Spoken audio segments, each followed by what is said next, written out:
ایک طاقتور فضائیہ کے بغیر ملک کسی بھی جاری کے رحم و کرم پر ہوتا ہے، لہذا پاکستان کو اپنی فضائیہ کی تعمیر جس قدر جلد ہو سکے کر لینی چاہیے۔ یہ ایسی باکمال فضائیہ ہو جو دنیا کی کسی بھی فضائی قوت سے کم تر درجے کی نہ ہو۔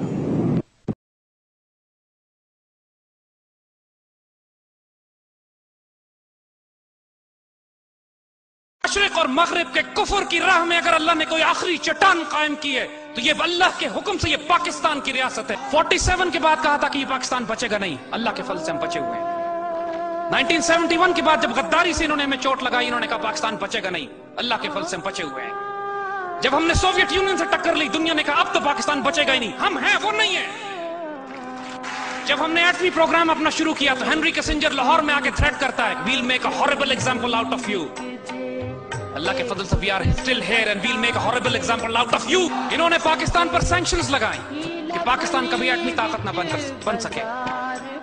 ہماری اس جنریشن میں جو 70s اور 80s میں ہمارے بڑے گزرے ہیں، اس میں جو ہمارے سائنسدان ہیں، ہماری تاریخ کا سب سے سیکرٹ آپریشن تھا یہ۔ پوری دنیا میں مسلمان، ہمارے آپ جیسے گریجویٹس، پورے بچے پھیل گئے، اپنی زندگیاں تباہ برباد کر دی۔ ہمارے سینکڑوں بچے ایسے ہیں، ینگ سائنٹسٹس، ہمارے ایجنٹس، ہمارے ISI ملٹری انٹیلیجنس کے ایسے افراد جو پوری دنیا میں پھیل گئے تھے اس وقت پاکستان کے لیے ایٹمی ہتھیار، ایٹمی پارٹس کے پرزے جمع کرنے کے لیے، جو پوری دنیا میں مارے گئے اور ہم کو آج پتہ بھی نہیں ہے کہ وہ کن گلیوں میں کن تاریک راستوں میں شہید ہوئے ہیں۔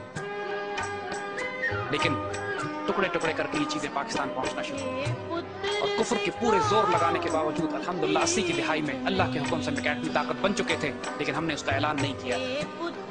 1967 میں جو سب سے بڑی چوٹ ہمیں لگی کہ جب انہوں نے اسرائیلیوں نے بغیر کسی اعلان کے 3 مسلمان ملکوں کو ایئر فورس اور آرمی کو تباہ کر کے رکھ دیا، جارڈن، سیریا، ایجپٹ، مسلمان ملکوں کی فضائیہ زمین پہ ہی تباہ ہو گئی۔ عید کے دن انہوں نے حملہ کیا جب مسلمان عید منا رہے تھے اور مسلمان ملکوں کی فضائیہ تباہ ہوتی ہے۔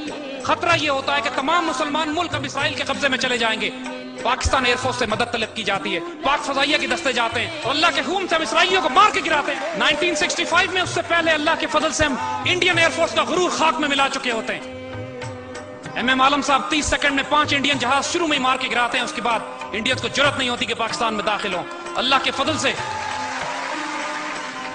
1967 میں بھی ڈسٹرائے دی اسرائیلی ایئر فورس۔ ان کا خطرہ جو مسلمان ملت کو ہوتا ہے وہ ٹل جاتا ہے۔ 74 میں ایک دفعہ پھر مسلمان ملت چیلنج ہوتی ہے، یہ عرب اسرائیلی جنگ پھر ہوتی ہے، پھر پاک فوج جاتی ہے، پاکستان ایئر فورس جاتی ہے، ہمارے ایئر ڈیفنس یونٹس جاتے ہیں اور پھر مسلمان ملکوں کا دفاع کیا جاتا ہے۔ 1995-96 میں بوسنیا خطرے میں پڑتا ہے، پھر پاکستان فوج کے دستے وہاں پہ سربز کے خلاف مقابلہ کرتے ہیں اور آج یورپ میں اگر کوئی مسلمان ملک ہے صرف اس لیے کہ اللہ کے فضل سے پاکستان نے ان کی مدد کی تھی۔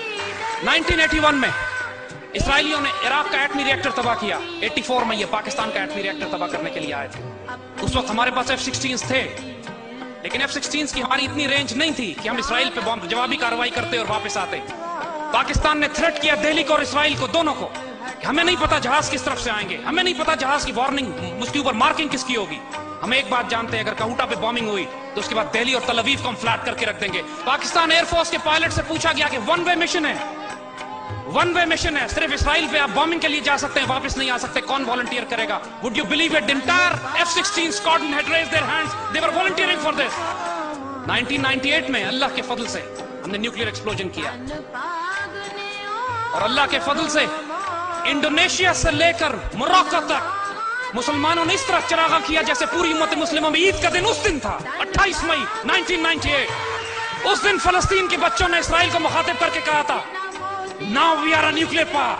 Don't look at the stones in our hands. Look at the bomb in Pakistan. We are coming after you.